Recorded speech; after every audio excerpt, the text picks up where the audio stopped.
আষাঢ় মাসে প্রথম রথযাত্রার পর যেই শনি মঙ্গলবারটা পড়ে সেই শনি মঙ্গলবারে আমরা করে থাকি বিপত্তারিণীর পুজো। বিপত্তারিণীকে দুর্গাদিনাসিনীও বলা হয়, কারণ মা দুর্গার আর এক রূপ হলো মা বিপত্তারিণী। এই বিপত্তারিণীর টোর আমরা প্রতি বছরই হাতে পেতে থাকতাম। তাতে 13টা লাল সুতো, 13টা গিট্টে, 13টা দুব্বো থাকে, যেটা আমি নিজেই বানিয়েছি।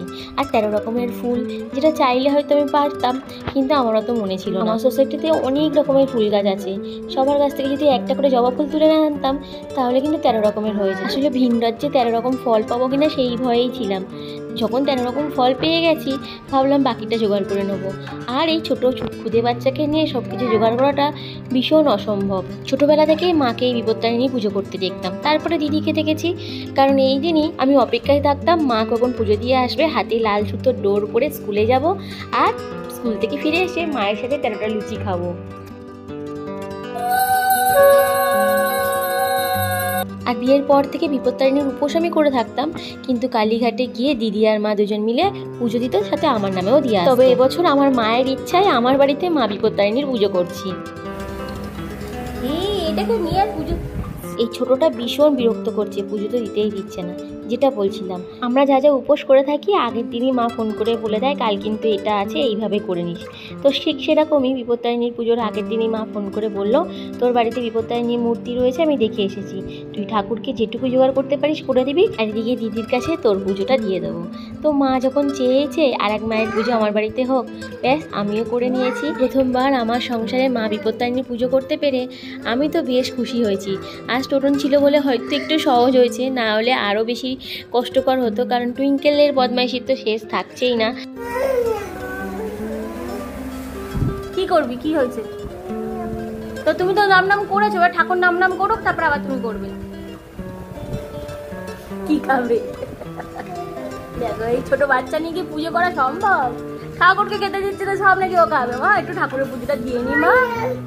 হ্যাঁ, নাম করে না, ওটা ঠাকুরের জন্য। ঠাকুর আজকে ঠাকুরের জন্মদিন তো। কি খাবে? তরমুজ? তরমুজ কি খাবি? মা তো প্রতিদিন ওকে খেতে দেয়, এখন ঠাকুরের জোগাড় করছি সেটাও বুঝবে কেন? থালাতে ঠাকুরের ভোগ নিবেদন করছি, ও ভাবছে থালাগুলো কেন ঠাকুরের কাছে যাচ্ছে, আমার কাছে কেন আসছে না। যাই হোক, আমার মা বিপত্তারিণীর দর্শন করে নাও। এটা আমি আমাদের রাজপুরের বিপত্তারিণী মন্দির থেকে কিনেছিলাম। আজ নিজের ঘরে মন শান্তি করে পুজো করলাম।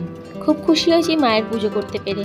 কি নিয়ম কি করতে হয় আমি কিচ্ছু জানি না, আজ প্রথমবার আমি পুজো করেছি। তবে হ্যাঁ, তারপরে ফেসবুকে দেখেছি 13টা ফুল, 13টা পান, ঠাকুরের ঘট পাড়তে পাঁজিতে পড়লাম, সেগুলো হয়তো ভুল হয়ে গেছে। পরের বছর অবশ্যই সেই ভুলগুলোকে সংশোধন করে নেব।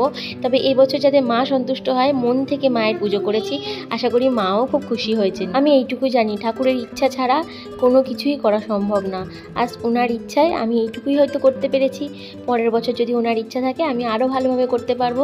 আমাদের বিয়ের আগে টোটনার আমি যখন অনেক বিপদের সম্মুখীন হতাম বা আমরা ভেঙে পড়তাম বললে চলে, তখন আমরা রাজপুরের বিপত্তারিণী মায়ের কাছে পুজো দিতে চলে যেতাম। মায়ের কাছে বসে টোটনের চোখে প্রথমবার আমি জলও দেখেছিলাম।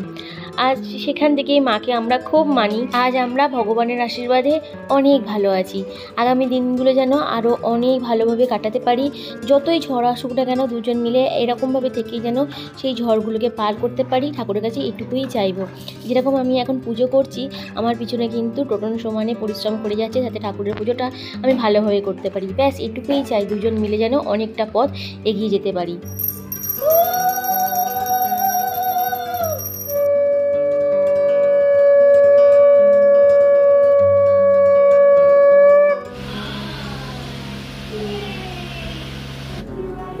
ঘট পাতা হয়নি তো, পরের বারে ঘট পাতা হয়। দেখ ঘট পাতার কথা লেখা আছে এখানে। বীরদাহ দেশে এক রাজা ছিলেন, তার রানী নিষ্ঠা সহকারে বিপত্তারিণী ব্রত করেন। এক মুচিনির সঙ্গে তিনি সই পাতিয়েছিলেন। হঠাৎ একদিন রানী বললেন, এই রানীর কথা শুনে খুব খুশি। রানী তো আর খাবেন না, শুধু দেখবেন। কিন্তু রাজবাড়ির এক চাকর তা দেখতে পেয়ে গেল। এক মনে মা বিপত্তারিণী দুর্গাকে ডাকতে লাগলেন। রাজা চাকরকে তিরস্কার করলেন। মা বিপত্তারিণী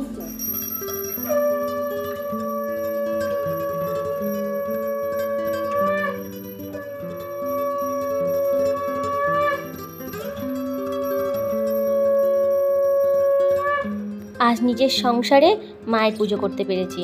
বিয়ের পর যখন ভিন রাজ্যে চলে এলাম, তখন সংসারের প্রতি মায়া ছিল, কিন্তু কখনো ভাবিনি এটাই আমার সংসার। আমি তো ভেবেছিলাম হয়তো এখানে আমরা আছি, আমাদের হয়তো সংসার বা পুজো পার্বণ সব কলকাতাতেই, কিন্তু না, আস্তে আস্তে এটাকেই আমার সংসার আমি মেনে নিয়েছি। এখানেই আমার ভালো মন্দ সব কিছু রয়েছে। যেই ভাড়া বাড়িতেই যাই না কেন সেটাই তখন আমার নিজের বাড়ি। আর এখানেই আমার নিজের মতন করে যখন বাচ্চাটা বড় হচ্ছে, আমি আমার ঠাকুরগুলোকেও আমার নিজের মতন করেই রাখবো। মা বিপত্তারিণী হলো অন্তর্যামী, আর উনি আমাদের মনের কথা ঠিক বুঝতে পারেন। তাই সামনে বসে শুধু হাত জোড়ো করলে আর মনের ভক্তিটা থাকলেই হয়তো সব সময় তাকে পাশে পাবো। আজ তাই মনের ভক্তি দিয়েই ভিন রাজ্যে আমার মা বিপত্তারিণীর পুজো সম্পূর্ণ করলাম। কেমন লাগলো জানিও। চলো এবার প্রসাদটা খেয়ে নিই। তবে প্রসাদ খাওয়ার আগে যেটা করতে হবে, বিপত্তারিণীর ডোরটা হাতে বাঁধতে হবে। যখন মা বিপত্তারিণীর পুজো করতো তখন আমার এই ডোরের প্রতি একটা আলাদা নেশা ছিল, কারণ এই লাল সবুজের রঙটা কিন্তু দেখতে বেশ ভালো লাগে। মা বিপত্তারিণীর ডোর তো হাতে বেঁধে নিয়েছি, এদিকে আমার ছোটটাকে একটুখানি বিপদমুক্ত করি। মা গো মা, রক্ষা করো, ভালো রেখো। ও বাবা নিজে থেকে হাত বাড়ি দিচ্ছে, এখানে পড়বে, এখানে এখানে। ও আমরাও পড়তাম রে মা এরকম ছোট্ট ছোট্ট হাতি। কি মিত্তি লাগছে তোকে। স্নান করলে দিদি বলতাম। এই আর একজন যে সব সময় শুধু সবাইকে খুশি রাখবে, নিজের জীবনে যে কত না পাওয়া আছে সেটা হয়তো একমাত্র স্ত্রী হিসাবে আমি জানি। ওর বুক ফাটে তো মুখ ফোটে না, ওর না পাওয়াগুলো হয়তো ওকে প্রতিটা মুহূর্তে অনেক যন্ত্রণা দেয়। তবে আজ ঠাকুরের কাছে এটুকুই চাই, ওর জীবনে যত না পাওয়া আছে, ওর জীবনে যত যন্ত্রণা আছে, ওর মেয়েরাই যেন সেগুলো দূর করতে পারে। ছোটবেলায় বলতাম এই ঘাস খেতে গরু চলে আসবে। আগের বারে তোর মেয়ে খেয়ে নিয়েছিল না, একেবারে মাথায় বেঁধে দিয়েছি তোর ডোর। তুই ডোর বাঁধবে না, একেবারে মাথায় বেঁধে দিয়েছি। বিপদ তোর মাথায় উঠে গেছে একদম। বিপদটা এটা ডোর বাঁধবে না।